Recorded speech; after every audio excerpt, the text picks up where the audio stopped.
Перед началом просмотра обязательно поставьте лайк и оставьте свой комментарий. Они нам очень важны. Спецслужбы Туркменистана угрожают арестом родственникам туркменского диссидента. Двое сотрудников, МН и инспектор полиции по делам несовершеннолетних по фамилии Дурдыев более часа допрашивали 14-летнего подростка Джумамурата Джумамурадова без присутствия родителей и адвоката.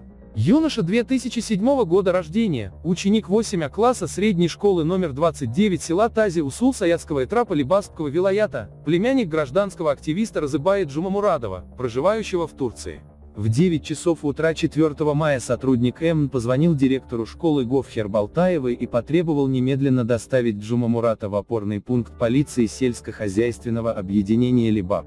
Директор вызвала учителя, у которого был автомобиль, и вместе с ним отвезла Джумамурата Джумамурадова в полицию. Родителей ученика она не предупредила.